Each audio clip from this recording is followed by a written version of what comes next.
इद्दत निकाह केस में बानी पीटीआई और बुशरा बीबी की सजाओं के खिलाफ अपीलों पर फैसला महफूज। अदालत इद्दत केस का महफूज फैसला 29 मई को सुनाएगी। खावर मानिका के वकील राजा रिजवान अब्बासी मोहलत के बावजूद अदालत में पेश न हुए। Deputy district prosecutor Adnan Ali ने सजा को बरकरार रखने की इस्तदा की है। बात करेंगे अपने नुमाइंदे फयाज महमूद हमारे साथ हैं। जी फयाज, इससे मुतालिक मजीद बताइएगा। जी देखिए, इद्दत में निकाह केस में बानी पीटीआई और बुशरा बीबी की सजा के खिलाफ अपीलों पर जो है अदालत ने हतमी दलाइल सुनने के बाद फैसला महफूज कर लिया है। डिस्ट्रिक्ट एंड सेशन जज शाहरुख परजुमन ने आज अपीलों पर समाअत की है, जिसमें अदालत ने दलाइल मुकम्मल होने पर फैसला महफूज कर लिया। खावर मानिका के वकील रिजवान अब्बासी आज भी अदालत में पेश नहीं हुए। उनकी जानिब से अदालत से वक्त देने की इस्तदा की गई कि वो पाकिस्तान में मौजूद नहीं है, जिस पर अदालत ने उन्हें मौका फराहम किया कि वो जो है वीडियो लिंक के जरिए अपने दलाइल दे सकते हैं, लेकिन वो पेश नहीं हुए। तो डिप्टी प्रोसिक्यूटर की जानिब से जो गए थे, अदालत ने उन दलाइल की रोशनी के बाद ही फैसला महफूज कर लिया है। उसके अलावा आज सुबह जो है बुशरा बीबी और बानी पीटीआई के वकील ने भी दलाइल अपने मुकम्मल कर लिए थे। जवाब दलाइल मुकम्मल होने के बाद डिप्टी जो डिस्ट्रिक्ट प्रोसिक्यूटर हैं उनके दलाइल भी दिए गए। उन्होंने अपीलों को बरकरार रखने की इस्तदा की है, जैसे बुशरा बीबी और बानी पीटीआई ने इस्तदा की है कि इन अपीलों को कलअदम करार देकर दोनों को रिहा करने के अहकाम जारी किए जाएं। सिविल कोर्ट ने दोनों को 7-7 साल की सजा सुनाई थी, जिसके बाद ये अपीलें दायर की गई थी। अब अदालत ने इन अपीलों पर फैसला महफूज कर लिया है। फैसला महफूज कर लिया गया है। फयाज महमूद, आप हमें अपडेट कर रहे थे, शुक्रिया आपका।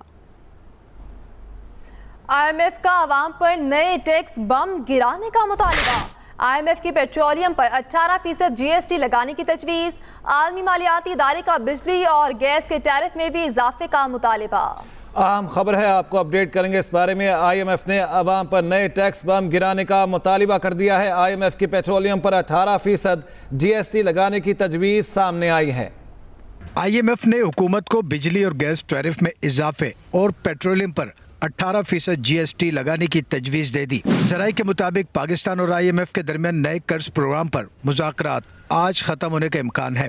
स्टाफ लेवल मुआहदे से पहले पाकिस्तान को कई पेशगी शराइत पर अमल करना होगा। नए टैक्सों का निफाज, बिजली और गैस टैरिफ इजाफा, तवानाई शोबे में इस्लाहात शराइत में शामिल हैं। नए माली साल का बजट IMF की शराइत के मुताबिक पेश करना होगा। ज़राए का कहना है नए बजट के बाद IMF के साथ नए बेल आउट पैकेज पर फिर मुज़ाकरात का इम्कान है। हुकूमत ने अगले साल पेट्रोलियम पर GST के बजाय कार्बन लेवी आयद करने पर गौर शुरू कर दिया।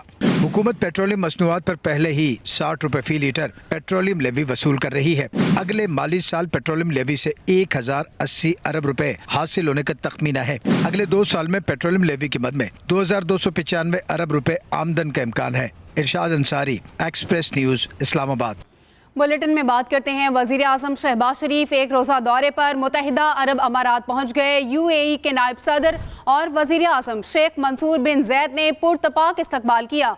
वजीर आजम शहबाज शरीफ ने एक्स पर पैगाम में कहा, अहम दौरे पर मुत्तहिदा अरब अमारात पहुँचे हैं।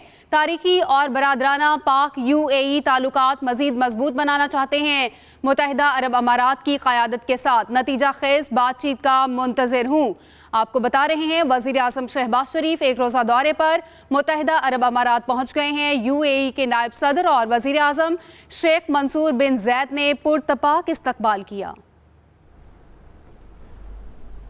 आपको बताते हैं, खैबर पख्तूनख्वा का 17 खरब 50 अरब रुपए का बजट कल पेश किया जाएगा। ज़राए के मुताबिक बजट में सरकारी मुलाजमीन की तनख्वाहों में 15% इजाफे की तजवीज़ है। तरक्याती कामों के लिए 350 से 400 अरब रुपए मुख्तस किए जाएंगे। जायदाद के इंतकाल और ख़रीदो फरोख्त पर सूबाई टैक्स में 50% कमी का फैसला किया गया है। इस बारे मजीद क्या तफसीलात है, जानते हैं एहतशाम बशीर से। एहतशाम, बताइएगा। तहरीक इंसाफ की गवर्नमेंट जो है वो कल बजट पेश करने जा रही है और तो बताया जा रहा है तकरीबन 700 अरब रुपए के करीब ये बजट जो है वो पेश किया जाएगा, जिसमें सेहत कार्ड में 28 अरब रुपए मुख्तस किए जा रहे हैं। इसी तरह BRT के जो सब्सिडी दी जा रही है उसको कम कर 5 अरब रुपए से कम करके 2.5 अरब रुपए किए जा रहे हैं। इसी तरह टोबैको के ऊपर जो टैक्सेस हैं उसमें जो है रद्द-बदल की जा रही है। एक्साइज ड्यूटी जो है टोबैको पर जो है वो नाफिज की जा रही है। और इसी तरह जो जायदादों के प्रॉपर्टी के हवाले से जो टैक्स हैं उसमें भी जो है वो कमी की जा रही है। और इसके अलावा बताया गया है कि जो टैक्स देने वाले इदारे हैं उसको टैक्स नेट में लाने के लिए उनके भी टैक्सेस जो हैं वो फिक्स किए जा रहे हैं। बताया जा रहा है कि जो शादी हाल्स हैं, जो हेल्थ इंश्योरेंस कंपनीज हैं, जो ट्रांसपोर्ट कंपनीज हैं, उसके ऊपर भी जो है वो उनको टैक्स में लाया जा रहा है। इसी तरह जो एडीपी है उसमें गैर जरूरी स्कीमें जो हैं वो शामिल की गई थी, वो बताया जा रहा है कि उसको खत्म किया जा रहा है। और इसी तरह तकरीबन 450 अरब रुपए जो है वो थ्रू फॉरवर्ड जो है वो कम होंगे। और एडीपी जो है वो तकरीबन बताई जा रही है 200 अरब रुपए की एडीपी बताई जा रही है।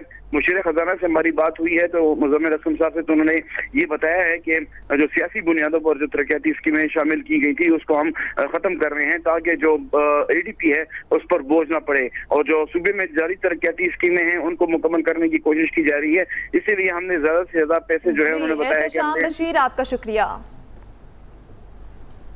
आगे बढ़ते हैं। बलूचिस्तान का मसला सियासी है, डायलॉग और जिरगों से हल निकाला जा सकता है। गवर्नर बलूचिस्तान जाफिर मंदोखेल का अमन डायलॉग सेमिनार से खिताब। बलूचिस्तान में शोरश और कशीदगी के हवाले से हमें बहुत सी मुश्किलात का सामना है और इससे सरकारी और आवामी सतह पर जानी और माली नुकसानात भी हुए हैं। मैं बजाते खुद अपने नाराज भाइयों से नतीजा खेज मुज़ाकरात करने और कौमी मफाद की खातिर हथियार डालने को कदर की निगाह से देखता हूँ। मौजूदा हालात में जितने भी कशीदा और मायूस कुन हो, फिर भी हमें मशावरत और मुसलसल मुज़ाकरात का दरवाज़ा खुला रखना चाहिए। कशीदा सूरत हाल और सियासी बहरान का काबिल अमल और सबके लिए काबिल कबूल सियासी हल ढूंढें। आखिर में बहैसियत गवर्नर बलूचिस्तान अपने नाराज भाइयों को कौमी दायरे में शामिल होने पर खराज तहसीन पेश करता हूँ। ये हम सब के लिए खुशानंद पेशरफ्त है। बुलेटिन में बात करते हैं पंजाब की गंदम मार्केट में ज़ख़ीरा अंदोज़ों की गिरफ्त मजबूत होने लगी। ज़मींदारों और ज़ख़ीरा अंदोज़ों ने गंदम की योमिया फ़रोख्त की मिकदार कम कर दी। बात करेंगे अपने नुमाइंदे रिजवान आसिफ हमारे साथ हैं। जी रिजवान, बताइएगा इससे मुतालिक।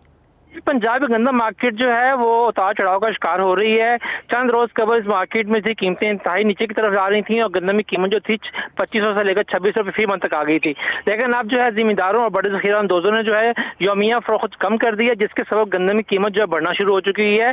अगर मार्केट को 400 गाड़ियों की जरूरत है योमिया, तो 200 गाड़ियाँ जो है व्यापारी फरोख्त कर रहा है। इसकी वजह से आज जो लाहौर में गंदम की कीमत है वो 2900 रुपये से लेकर 2950 रुपये हो चुकी है। इसकी एक वजह ये बयान की जा रही है कि बहुत बड़ी मुकदार में जो गंदम है वो खैबर पख्तूनख्वा जा रही थी, जो कि आइंदा 2 रोज में खत्म हो जाएगी, क्योंकि खैबर पख्तूनख्वा हुकूमत जो है उसका खरीदारी हदफ जो है मुकम्मल होने वाला है। और वहाँ के जराये ये बता रहे हैं कि जुमा या हफ्ता से जो है खरीदारी बंद कर दी जाएगी, जिसके बाद पंजाब में गंदम की मार्केट जो है वो नए सिरे से अपनी कीमत का तयन करेगी। पंजाब खैबर पख्तूनख्वा हुकूमत जो है वो अपने सरकारी खरीदारी हदफ का 80% जो है मुकम्मल कर चुकी हुई है, 20% उसका रह गया है। महकमा खुराक पंजाब जो है उसका ये कहना है कि हमने किसी किस्म की पाबंदी आयद नहीं की है खैबर पख्तूनख्वा गंदम और आटा जाने के ऊपर, लेकिन हम उसकी मॉनिटरिंग कर रहे हैं। और ये महकमा खुराक खैबर पख्तूनख्वा ये कहना है कि पंजाब से आने वाली गाड़ियां जो हैं वो हमारे गोदामों पे उतर रही हैं, लेकिन हम सफेद रंग की गंदम की गाड़ियों को जो है वो मनसूख करके वापस भेज दें और सिर्फ सुनहरी रंग की गंदम जो है वो वसूल की जा रही है। जी रिजवान आसिफ, आप हमें अपडेट कर रहे थे, शुक्रिया।